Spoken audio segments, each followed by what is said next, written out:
This guy is a one-punch man with hair. Even when enemies attack him with swords, he doesn't feel anything. With just one punch, he can destroy everything. And the best part is, he is only level 1. All of this chaos started simply because a young man was minding his own business, taking a peaceful stroll down the street. That was apparently enough for the old man to decide that the young man was the perfect target to ruin. Before he knew what was happening, the old man scooped him up like a stray kitten and dumped him into a busted, miserable cave. And then came 20 years of training. By training, of course, he meant daily torture sessions plus a gourmet diet of suspicious bugs he called specialty protein. And as if that was not enough, the old man loved jumping out from behind rocks to beat him senseless for no reason at all. But after 2 decades of pure suffering, he finally reached level 99. When the old man saw those stats, he finally announced that the training was over. Juhyok burst into full dramatic tears. He dropped to his knees and bowed so fast he almost dug a hole in the floor. Then he looked up and saw that the old man was dead. Just gone. No warning. No goodbye. No emotional build-up. Did he feel sad?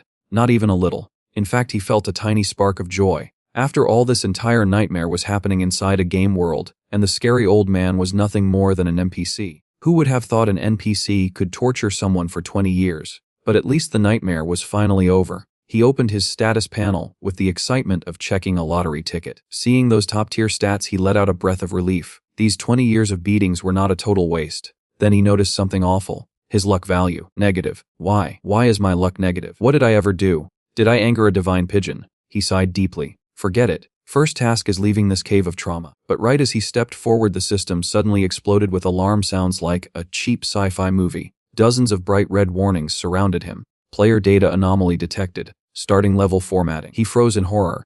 No. Stop. Absolutely not. Before he could do anything, his level plummeted at insane speed. In a second, he was back at level 1. He stood there mentally lying face down on the ground. This is it. My life is over. Just bury me right here. Then a thought struck him. A desperate, hopeful thought. He quickly reopened his status window, and his eyes widened twice their size. His level was reset, but all of his max level attributes were still there. Wait, only the level was reset, and all the overpowered stats stayed. This is absurd. This is beautiful. This is the best glitch in history. A triumphant grin spread across his face. Level 1 body. Level 99 power. The Olympus continent is not ready for this chaos. He dusted himself off, marched to the cave exit, and declared with absolute confidence, an Olympus continent, I Juhyok am finally coming. Olympus was a virtual reality game created by an artificial intelligence named Zeus. Its popularity was not just due to the immersive experience. It was because every item in the game could be brought into the real world, giving players wealth and social status. The fastest way to climb the ranks was simple. One had to grow stronger. Step by step, the scene shifted, and Juhyok had successfully arrived at the novice town. Excited, he could hardly wait to head to the hunting grounds and start leveling up. He set off cheerfully toward the city exit. But just as he reached the city gate, a soldier stopped him. The soldier's expression was serious as he asked what level he was. Juhyok, still confused about the situation, answered honestly, he was level 1. The soldier shook his head. New player, you are heading in the wrong direction. You should leave through another gate. This is the west gate. It is far too dangerous for someone like you. Juhyok glanced outside the city and asked whether this area was off limits. The soldier's patience thinned. It is not that you cannot go out, he said. I am just warning you. The lowest level monsters here are level 5. You would be better off training somewhere safer first. However, before the soldier could finish, Juhyok casually stepped out of the gate. Just 2 steps in, the system suddenly popped up a message. Gardener's anxiety quest activated. Reward 30,000 gold coins. Juhyok thought to himself, so they are this worried about me. Fine, I will show them what I can do. He called out to the guard. Guard uncle, look over here. At that moment, a red rabbit appeared behind him, mouth open in attack. The guard's face tightened, and he asked what Juhyok was looking at. Juhyok smiled and replied, Uncle, do you mean this? With that, he threw a punch, striking the rabbit as it lunged. In an instant, the creature exploded and died. Quite a temper for a little thing, he mocked. Come at me together if you dare. One by one, red rabbits charged at him, and each fell to a single punch. The guard watched, jaw dropped. Is this really a level 1 new player? Then, a higher level wild boar appeared. Just as the guard stepped forward to intervene, Juhyok stopped him and sent the boar flying with another punch. After clearing all the monsters, the guard asked again, astonished, did you say you were only level 1? Juhyok grinned mischievously. Are not guards supposed to be able to see a player's information? The guard looked utterly confused. The level level is correct, but this is impossible. Just then, the system chimed. The quest had been completed, and 30,000 gold coins were deposited. After giving the guard a friendly farewell, Juhyok headed toward the advanced hunting grounds. Cheating had never felt so satisfying. It seemed that from now on, things would go smoothly. 3 days later, however, Juhyok unexpectedly ended up with a bounty. The system had marked him as a red name player for being involved in a murder case. Even though he did not resemble the real culprit at all, opening his attribute panel, he tried to figure out what had gone wrong. The only plausible explanation was his extremely low luck value. During this time, various players and even non-player characters attempted to ambush him, but Juhyok detected every approach. He reflexively countered their attacks to survive, left with no choice but to strike back. Every one of his actions ended up recorded by the system. Consequently, his red name status was upgraded to the highest level. He became wanted across the entire continent. Maximum chaotic penalty applied. 100% equipment drop rate on death, 90% reduction in experience gained, 100% decrease in non-player character favorability. From that point onward, players and non-player characters across the continent hunted him relentlessly. They shouted for support, insisting that the murderer Getrok could not be allowed to escape. Juhyok ran desperately, feeling speechless. Who exactly is Getrok? For the following days, he hid deep in the forest, trying to avoid detection. Becoming a hero was clearly impossible now. Perhaps being a villain was the better path. After all, he had maximum level attributes. Being the top villain might not be so bad. Then, something happened that completely overturned Juhyok's worldview. An old man led a group of people kneeling before him, saying that they paid their respects to the absolute ruler of the sky demon. The leader stared at Juhyok. To actually meet a descendant of the absolute ruler, he said, I can die without regrets. Still completely confused, Juhyok watched as another system message appeared. Quest return of the absolute ruler. Difficulty 3-second level. Objective gain recognition from the 12 elders. Juhyok's heart sank. A 3-second level quest required the effort of an entire nation, and now he had to face it alone. A thought struck him suddenly. Could it be that everything from being imprisoned 20 years ago to being hunted now had all been part of a larger quest storyline? Protagonist began to carefully read the quest introduction.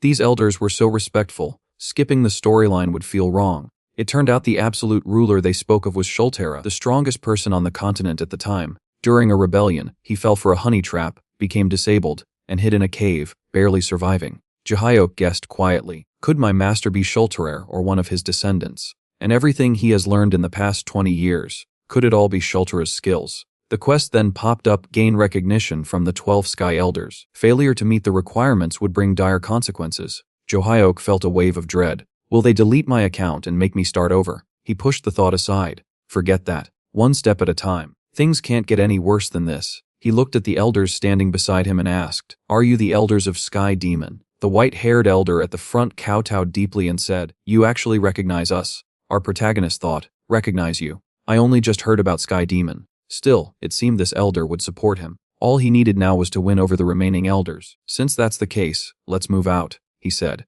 The elders nodded solemnly. We've already cleared the small fry nearby. We can depart whenever you are ready. Protagonist led the elders through the forest, gradually reaching level 9. Because of the red name penalty, leveling was painfully slow. If things continued like this, the elders might begin to waver. There was only one way forward. He called Elder Luxo, the white-haired leader. Elder Luxo, there's something you must know. Although I received my master's true teachings, that power was temporarily sealed. But you must trust me. One day, I will lead you all to the peak. The elders were visibly moved by Juhyok's passionate words. They bowed once more, saying, Lord, absolute ruler, long live. 8 hours later, the scene shifted back to the real world. Juhyok frantically drank water after spending so long in the virtual pod. His sister spoke up. Our alliance received a mission to hunt a murderer named Getrok. Protagonist nearly choked. Is she talking about me? He relaxed when she continued. The Getrok she mentioned was a level 40 player who wielded dual guns. Capturing him could earn 3 million in rewards. Still, Juhyok suspected his sister was being shortchanged. In his memory, that bounty should exceed 100 million.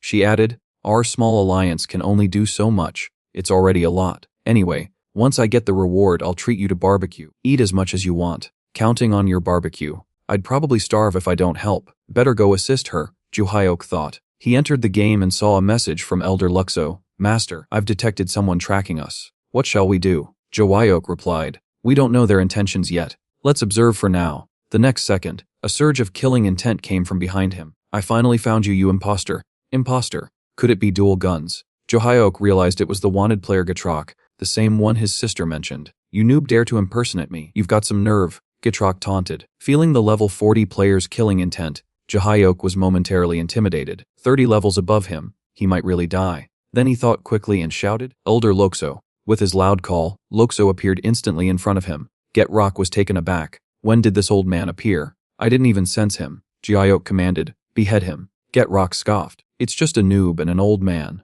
Stop bluffing." Protagonist smiled faintly. "I didn't expect you still had time for idle chatter." Before he could finish, Get Rock's head had already fallen to the ground. Luxo slowly sheathed his sword. Jiayok stood frozen. What just happened? Weren't they saying Get Rock was level 40? How could he fall so fast? I didn't even see Luxo move clearly. Luxo handed Get Rock's head to Protagonist. He broke into a cold sweat, taking it helplessly. "This elder is far too strong." The system then popped up a message, "Completed Get Rock's bounty. Reward 100 million gold coins." This isn't a dream, right? I got rich this easily. Most importantly, Jiayok realized there were 12 people in this world as strong as Elder Luxo. They cut through thorns and branch, clearing every obstacle in the forest for Protagonist, all to complete that legendary quest as quickly as possible. Just like that, before he knew it, Jiayok had reached level 13. For ordinary people, achieving this would take at least 4 or 5 years. With his bodyguard squad, it was practically cheating. Yet now a tricky problem had arisen: how to handle this bounty target. Since he was red-named, no trading post would allow him in. It seemed the only option was to ask his sister, Shia, for help. As soon as Shia came online, Jiayok immediately sent her an invitation, urging her to come to Hunting Forest to meet him. Entering the forest alone for the first time left Shia nervous, but the moment she saw Jiayok, her heart nearly leaped out of her chest. "Bro, what are you doing? You almost scared me to death," she exclaimed. Looking closer, she noticed his body radiated a terrifying aura of death. "Bro, what exactly did you do? Don't tell me you killed NPCs," she said. Jiayok awkwardly scratched his head. "This is really hard to explain. Just take this first." Shia stared in disbelief. "Is this the head of that wanted criminal Get Rock? It's worth 100 million. Are you seriously giving it to me?" Protagonist replied calmly, "Go exchange it quickly. When have I ever lied to you?" Soon, Shia arrived at a nearby town's trading post. The shopkeeper accepted the bounty with a smile. After verifying it, he said, "Congratulations on completing the mission. Here's the 100 million bounty." It was Shia's first time seeing such an enormous sum of money. For a moment, she didn't know what to do, wondering if it could buy every hamburger in the world. Before long, she hurried back to the forest and handed almost all the gold coins to Protagonist. He took them and said, "Weren't we supposed to split it 50-50? Shia replied with a gentle smile, "This is money you worked 2 decades to earn. 1 million in pocket money is more than enough for me." Seeing his sister's thoughtfulness, Protagonist felt genuinely touched. He hadn't expected it. Before he could respond, Shia quickly logged off. Watching her disappear, Jiayok sighed. Having a sister like her was truly a blessing. To ensure a better life for himself and his family, he needed to grow stronger fast. "Elders, it's time for us to take action," he said. An elder appeared immediately. "Yes, master," he replied. But not long after they began moving, someone locked onto them. Everyone looked. A voice called out, "Isn't that the top-level red name guy? Let's take him down together. Our reputation will jump straight to hero level." The moment those words were spoken, 2 warriors clad in heavy armor burst out from the bushes. The noise they made was impossible to miss, and Protagonist noticed them instantly. He calmly said that if they stopped right now, he might consider letting them live. Unfortunately, they had no intention of backing down. Instead, they poured all their strength into a full-powered attack. Jiayok remained completely unscathed. He glanced at them and said that this was not supposed to hurt, and asked if they were tickling him. The warriors froze in disbelief. In their minds, they could only think that he had actually knocked them back. Before they could process it, several more people joined in and launched coordinated attacks. Even so, Protagonist simply stood in place, quietly enduring everything they threw at him. Attacks of this level likely could not even scratch his defenses. After letting them exhaust themselves, he finally spoke again and said that they were already done, and that it was now his turn. Although he had not learned any skills yet, his basic attacks were backed by maxed attributes. Whether they could endure such power was another matter. As his fist connected with one of them, the result was immediate. That person was sent straight to the respawn point before he even realized what had happened. Seeing this, the fallen player's teammate rushed forward in fury, clearly trying to avenge his companion. Jiayok responded with another calm and effortless punch, knocking him aside just as easily. Judging from their gear, they were clearly tank-type players, yet they fell as if they were made of paper. The remaining members of the squad were left staring in shock. Their ranger leader quickly shouted an order to retreat. However, Jiayok closed the distance in a single step and asked if they really thought they could run, after provoking him first. The cowardly ranger was drenched in sweat and trembling in fear. What Protagonist had just used was teleportation, a rare exclusive ability only available to mages above level 60+. In their panic, the squad was wiped out with ease. Thanks to this battle, Jahyok's level rose to 16. At that moment, Elder Luxo, who had been secretly watching over him, finally revealed himself. With a serious expression, he said that there was something he needed to show him and asked if Jahyok was willing to come along. Protagonist had never seen Luxo look this grave before. Something was clearly wrong. After enduring an entire month of travel through mountains and rivers, Jahyok's group finally reached a ruined and desolate village. I could not help but say that we had practically starved for a month just to get there. As we spoke, the villagers noticed our arrival. Everyone look, the Lord Absolute Ruler has arrived. At the same time, a system notification appeared. Side quest triggered. Rebuild the small village. I was already thin and weak from hunger. How was I supposed to help rebuild anything in this condition? At that moment, an elderly man stepped forward and said that the Lord Absolute Ruler had finally come and that he would explain everything. This village, it turned out, had been founded by the previous generation's absolute ruler and was also the birthplace of the Sky Demon's 12 elders. Unfortunately, the land itself was barren and impossible to cultivate. The elders had spent years traveling in search of the absolute ruler's descendant, leaving the villagers behind to suffer in poverty, often unable to eat their fill. After listening, Protagonist asked if they had endured all of this just to wait for him. The village elder nodded firmly and said that they had always believed the descendant of the absolute ruler would one day return and restore their former glory. A heavy sense of responsibility settled on Jahyok's shoulders. It was clear that feeding the villagers had to come before anything else. He immediately turned to Luxo and asked him to be honest. If they left this place as it was, how long could it survive? Luxo answered without hesitation and said no more than half a month. Jahyok then climbed a small hill and addressed everyone. He said that he knew how much they had suffered from hunger and that he also knew they had placed all their hopes on him. In the past, he had been focused on training and failed to take care of them. From now on, he would give everything he had. He told them to give him half a month and promised that he would resolve all of their problems. When his speech ended, the system displayed another notification. Sky Demon NPC favorability increased. Loyalty increased. Protagonist then told Luxo to come with him and instructed the other elders to remain behind. They would head out, hunt monsters, and gather every bit of usable loot. With Elder Luxo's assistance, completing this quest no longer seemed impossible. Just like that, half a month quietly slipped by. When Elder Luxo reviewed the battle results laid out before him, he let out a relieved breath and said, "Master, you actually managed to do it within half a month." Protagonist smiled after hearing this. Naturally, this was exactly what he had promised. The only issue was the lack of time, which limited how much he could obtain. Otherwise, the supplies packed in the sacks alone would have been enough to completely refurbish the entire village. Even so, none of this would have been possible without his sister Shia's assistance. She was the one who traded the spoils of war for food and essential supplies. Still, spending nearly 10 million just to set up 3 teleportation points was truly painful. The scene then shifted to another area of the village. Elder Erda sat in a foul mood. The village had fallen into such ruin, yet the absolute ruler had never shown any concern. Now he suddenly appeared and played the role of a savior. If he dares to fool us, I will rip him apart myself. Just then, a disturbance broke out. News spread that the absolute ruler had returned with a massive amount of supplies. Hearing this, Elder Erda quickly lifted the door curtain. The sight before him left him completely stunned. Canned food stacked higher than a person filled the entire room to the brim. Jahyok smiled faintly and said, "This is the food I prepared for everyone. From now on, no one will have to worry about going hungry." Erda was deeply shaken. How could he have gathered so much food in such a short amount of time? Villagers nearby rushed over as well, their eyes glistening with tears of gratitude. In the next moment, cheers erupted. Long live the absolute ruler. The absolute ruler is all-powerful. Watching this scene, Jahyok felt genuinely pleased. He immediately instructed the village chief to work together with Elder Lu to distribute the food to everyone. With the problems of food and clothing finally resolved, Jahyok decided to return to his room to rest for a while. At that moment, a voice sounded from outside. "Master, may I enter?" The person who came in was none other than the 12th Elder Erda. He walked in slowly, his eyes brimming with tears. Suddenly, he dropped to his knees and said, "Please forgive me. I harbored malicious thoughts toward you just moments ago. You are clearly our leader, yet I still doubted you. I truly deserve to die." At the same time, a system notification appeared. "Congratulations on obtaining Elder Erda's recognition." Protagonist was taken aback. He had not expected Erda's recognition to come so easily. Not bad. That meant he had gained another capable assistant. Erda specialized in invisibility, so Jahyok planned to head to that location first to test his attributes, bringing Erda along this time. When Elder Luxo learned of this, he looked like a neglected concubine, filled with regret. However, once they entered the forest, Juayok unexpectedly ran into a troublesome opponent, a massive black bear. The creature was enormous. Could it be the legendary giant bear standing beside him? Erda immediately took a combat stance and said, "Do you want me to deal with it?" This giant bear is a level 40 outdoor boss, and is usually challenged by full squads. Before Erda could finish explaining, Juayok clenched his fist and rushed forward. His punch landed squarely on the monster's head. In the very next instant, the giant bear boss collapsed and died on the spot. Elder Erda, standing nearby, immediately praised him. As expected of Master, that punch was incredible. At that moment, Juayok finally reached level 20. Turning to Aiza, he said that he planned to head to the dungeon, the Amantium dungeon. This was an entry-level dungeon located close to the novice city. Since the difficulty was fairly moderate, many alliances brought their students here to train. Given that even an outdoor giant bear had been taken down with a single punch, this dungeon would likely pose no real challenge. Several days later, Juayok and Elder Erda successfully arrived at the dungeon's entrance. Juayok said calmly, "Let's go in. While you follow me, stay in invisibility mode." Just as Juayok stepped into the dungeon instance, he encountered a group of academy students. After seeing Juayok, they panicked because he still carried the red name marker. At this time, their instructor immediately became serious upon seeing this. It's actually a red name player. He wore magnificent heavy armor and slowly walked toward Juayok, saying, "What are your intentions coming to this place as someone like you?" After hearing this, Juayok said with a mocking expression, "Who are you? Why so aggressive?" The instructor said arrogantly, "I'm an instructor of the Sacred Alliance. If you leave now, I'll spare your life." Then that instructor activated some kind of detection skill. The next second, his side displayed Juayok's information. "Arthur, level 19, no skills or items." He said even more arrogantly, "You're one of those red name players who specifically target students." Juayok was stunned after hearing this and said, "I'm just here to clear the dungeon. Let's just not interfere with each other." But the instructor gathered all the students behind him and said, "Everyone, don't be afraid." I won't believe his sweet words. Juayok felt speechless. It seems today he must test the Sacred Alliance's strength. Juayok said, "So we can't reach an agreement." He smiled. "What do you think I have to discuss with scum?" Then he drew his sword, assumed a battle stance, and said, "Don't bully students. I'm your opponent. When did I say I would attack students? I just want to clear the dungeon." Who knew that as soon as he finished speaking, the instructor thrust his sword at Juayok. Seeing this fierce attack, Juayok said, "If you take one more step forward, don't blame me for being rude." But the instructor had no intention of stopping. The sword struck toward Juayok's vital point. But the next instant, he found something was wrong. How is this possible? What did he do? The sword stopped precisely 1 inch in front of Juayok's abdomen, unable to advance. Juayok looked at him with wide eyes and said, "Is this the end? Now it's my turn." The instructor was shocked. Damn it, this kid is not a noob. So he immediately retreated to a safe distance, even requesting support from the Alliance. But Juayok couldn't possibly let him go. He chased with a punch, saying, "I just told you not to provoke me. Although I have no skills, I can use ordinary attacks." Then he punched the instructor's sword. A terrifying energy rushed toward the instructor. The next second, everyone present was swept into chaos by that violent energy. When the dust settled, Juayok slowly walked out from within. The instructor's figure was nowhere to be seen in the arena. Juayok walked slowly toward the group of students and asked coldly, "Does anyone else want to fight me?" The students shook their heads frantically, terrified of being targeted by this demon. Since that was the case, Juayok immediately left the place. After all, his goal this time was to clear the dungeon. However, this red name status was really troublesome. He had to find a way to remove it later. After exploring the dungeon for a while, Juayok found his target for this trip. It was the defensive fortress located at the center of the dungeon. Juayok remembered he had to destroy it first before reaching the dungeon's final stage. Looking at these skeleton soldiers, Juayok thought to himself, "Since I can't get equipment drops from killing monsters due to my red name, I might as well be direct." With that, Juayok vanished from his spot with a flash step. Thus, Juayok simply ignored the piles of skeletons and charged straight toward the fortress itself. A wall of this level should only take about 10 punches to destroy. The next instant, Juayok's fist hammered down on the fortress wall like an iron hammer. As a result, cracks spread out in all directions like a spider web. "Huh, what's going on? I broke through with just one punch," he said. "Am I the legendary one-punch man? Whatever. Let me just clear this first." Watching Juayok's figure gradually fade into the distance, the skeleton soldiers behind him shed tears of sorrow. Sometime later, the support squad from the Instructors Alliance also arrived at the location. Everyone was shocked at the scene before them. Isn't he only level 19? How did he break through the fortress so quickly? And he didn't even touch the skeleton soldiers. How on earth did he do it? Just then, a system message arrived. The Amantium dungeon has been been cleared. The squad members all cried out in shock upon hearing this. He cleared the final room so quickly. Meanwhile, in the final room, Protagonist was inspecting the clear crystal before him. After a pause, he muttered, "Let's see how tough this last crystal really is. Surely, it can't be destroyed with a single punch." Right then he swung his fist at it. In the next instant, a deafening boom echoed as the crystal shattered into countless fragments. Seeing this, Juhyok broke out in a cold sweat and muttered to himself, "Is there anything here that can actually survive my punch?" After clearing the dungeon, Juhyok used his upgrade points to reach level 20. Just as he was about to leave, the instructor support squad suddenly appeared, blocking his path. Juhyok remarked, "Wow, there are 7 of you now. That's more than I expected. Who would have guessed this moment?" One of them shouted, "Listen carefully, expert traveling with the red name player. We know exactly what you're after, but if there's a chance for peaceful negotiation, we're open to it as well." Juhyok was momentarily confused and thought, "Others are here with me, but I can't see them." It seemed they had underestimated his strength and assumed he must have a powerful backer. The person in front continued, "We don't want pointless combat. You can leave this time." Juhyok looked around. Indeed, a fight here would certainly endanger the students behind them. He said, "In that case, I'll go. I never intended to fight anyway." Though he secretly wanted a sparring match, his main priority was reaching the next dungeon. Watching Juhyok walk away, the squad members started discussing among themselves. Instructor said, "Thanks to him, we avoided a disaster. Judging by his strength, he could probably take all of us down easily." Zergal added, "Indeed, I think there's a strong chance he's the legendary Rupendle." Rupendle is a legendary boss-level red name player, infamous for wandering around killing people for fun while farming their items. That guy is truly a nightmare for this continent. Meanwhile, Protagonist rushed back to the village immediately after leaving the dungeon. Next, he said he need to head to an area swarming with monsters. "Any elders with area of effect spells, come with me." Hearing this, everyone fell silent. Once again, it seemed they wouldn't be joining their master on an adventure. However, when it came to area of effect spells, this elder might be the strongest currently available. A purple-haired elder stepped forward and said, "Master, I will accompany you on this journey." Juhyok nodded in satisfaction. Seems like all the elders of Sky Demon are quite capable. A short while later, Juhyok brought the 6th elder to the dark wilderness. To his surprise, multiple squads were already stationed there, waiting for monsters to spawn. Turning to the elder, Juhyok said, "Elder Zeta, I'll be counting on you soon." Zeta's face lit up with excitement. "I obey your command, master." This elder seemed slightly twisted. Noticing the suspicious stares from the nearby squads, he added an extra command to Zeta. "If anyone here dares to interfere, eliminate them all." Before he finished speaking, a squad was already preparing to attack. Smiling slightly, Protagonist said, "Zeta, show them your skills." Elder Zeta displayed a chilling smile. "Don't worry, master. I won't disappoint you." Then Zeta began casting his summoning spell. Dark purple thunderclouds rolled across the sky as a massive magical beast slowly emerged. It gazed down at the crowd below and declared, "Those who block my master shall be killed without mercy." Controlled by Zeta, the beast began harvesting lives from the surrounding crowd with terrifying precision. Watching the scene, Juhyok's blood boiled with excitement. This was beyond exhilarating. At that moment, the system notified that player Arthur's murder sins had escalated, upgrading him to Slaughter Saint level red name. Juhyok could only stare in disbelief. "It's not even me doing the killing," he muttered. Red name players who kept slaughtering others would continuously raise their danger level. Once their infamy reached a certain threshold,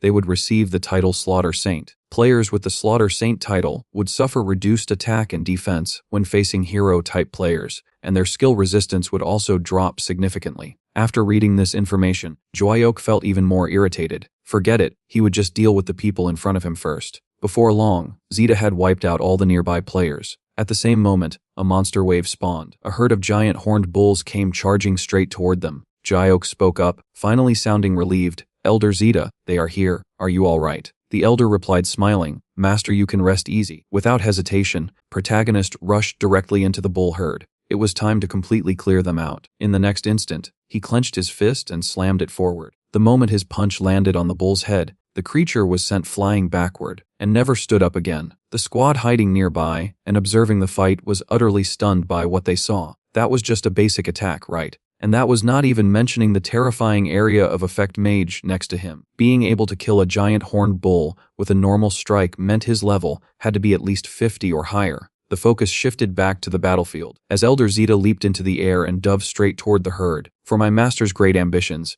you will all die here first." Zeta then unleashed a series of dazzling ultimate skills. Thick bolts of lightning rained down in rapid succession, instantly wiping out the entire bull herd. Witnessing this scene, Protagonist was completely dumbfounded. Isn't this way too broken? After the fight ended, Protagonist leveled up once again. The next step was gathering the dropped loot. This time, the hall was unexpectedly rich with rewards. However, just as Juhyok was about to leave, the system issued a warning that a boss-level monster had appeared behind him. The squad watching from the sidelines exclaimed in shock, "His luck is unbelievably bad." In the next moment, even more terrifying existence emerged, a mutated black giant horned bull demon king. Seeing it, Juhyok said calmly, he would take care of this one. Zeta should continue collecting the loot. Just as Juhyok prepared to charge forward, Zeta suddenly reported an abnormal situation. He had sensed a group of extremely powerful individuals approaching their location. Hearing this, Juhyok sighed helplessly. His boss-level gem had vanished just like that. Still, if there were enemies even the Elder was cautious about, retreating was the smarter choice.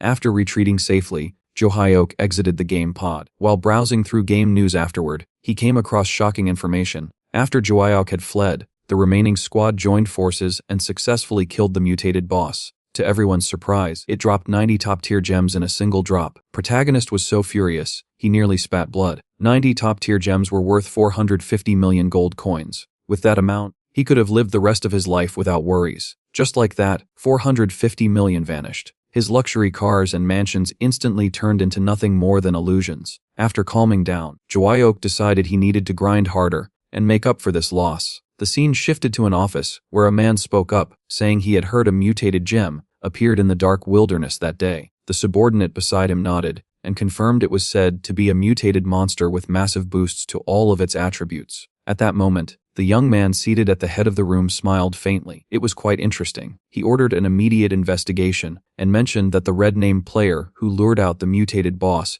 had been repeatedly provoking their alliance. The following day, when Protagonist logged back into the game, he discovered that he had become the target of a public quest issued to everyone. Even the elders were completely shocked when they learned the news. They advised him that since he had already become the public enemy of the entire continent, it would be better for him to keep a low profile and stop wandering around freely. However, Juhyok replied that it was exactly because of this situation that he needed to quickly grow stronger so he could protect everyone. After hearing his words, the three Sky Demon Elders were deeply moved and could not hold back their tears. They never imagined that their lord would be so considerate toward them. Protagonist also understood that he could no longer take the elders with him, so he arranged for them to stay behind in the village. Unable to control their emotions, the elders tearfully waved goodbye as Juhyok left. As he departed, Juhyok thought that it was fortunate he had already won over 8 elders. Otherwise, he would not have felt at ease leaving the village in their care. With that, Protagonist began his leveling journey and slaughtered every wild beast he encountered along the way. Since equipment would not drop anyway, he treated each battle as practice. Unexpectedly, the system suddenly notified him that he had obtained a new skill, Weirdly Strong Fist, that reduces attack strength. Protagonist became excited and said that it was a skill that weakened his own attacks. At last, he would no longer kill monsters with a single punch. From now on, he only needed to purchase an attack-type pet, so that the pet could land the final blow and obtain equipment and items. Just as he was eager to return to the village to choose a battle pet, a voice suddenly came from behind him. "Finally found you." Juhyok was startled when he heard it, and wondered why the scene felt so familiar. The newcomer said that Juhyok was the one who caused him to bear countless ridiculous accusations. Because of that mess, he could not even hunt properly anymore, and demanded to know how Juhyok planned to resolve it. Protagonist turned to face the man and calmly asked who he was. The man stared at him in disbelief and questioned whether Juhyok had any conscience at all. Still confused, Juhyok replied that he truly did not know him. In the next moment, the man became completely enraged and shouted that he was Rupendle, the one whose identity Juhyok had been impersonating all this time. Protagonist responded that he had heard the name Rupendle from the people he had killed, but questioned when he had ever impersonated him. He even added that pretending to be a blue-haired hipster like him would be humiliating. Rupendle coldly stated that as long as Juhyok knelt down and admitted defeat, he would spare his life. Hearing this, Juhyok felt speechless and thought that Rupendle's logic was truly novel. Deciding that there was no point in continuing the conversation, he chose to fight instead. Without hesitation, Rupendle launched his attack and declared that if Juhyok wanted to die, he would grant that wish. Juhyok did not react at all. Rupendle unleashed his ultimate move, Dynamic Light Wave, yet when the attack landed, Juhyok's health bar dropped by only 3%. Protagonist mockingly asked whether that was supposed to be a scratch and warned that Rupendle should not die from a single punch. when it was his turn, activating skill Weirdly Strong Fist that reduces attack strength by 90%. Rupendle immediately sensed danger. This was the same skill that had eliminated an alliance member with one punch. In the blink of an eye, Johyok appeared directly in front of him and warned him not to die yet. Unexpectedly, however, the punch was avoided by an item Rupendle activated. Johyok was taken aback since this was the first time anyone had ever dodged his attack. Rupendle quickly retreated to a safe distance and felt relieved that his equipment and items were abundant. He reasoned that Johyok could not continuously use such powerful attacks because every skill had a cooldown, and he declared that this was now his opportunity. He immediately charged forward again. With a loud bang, Johyok's fist smashed squarely into Rupendle's arrogant face. The explosive force sent Rupendle flying backward, and a flood of system notifications appeared, showing that his equipment had been damaged. Cursing angrily, Rupendle realized that a single punch had destroyed all of his defensive items. He accused Johyok of being devious, pretending to faint with the first strike, and then activating the skill on the second. At the same time, Johyok's expression darkened as he wondered how many defensive items Rupendle actually possessed. Refusing to give up, Rupendle charged once more and activated his supposedly never-failing ultimate technique, Soul Reaping Snare. He taunted Johyok by saying that his skill should already be on cooldown. Protagonist was startled because his skill truly could not be used again. However, since it had only reduced his attack power, he decided to release his full strength instead. Active skill deactivated. Damage output restored to 100%.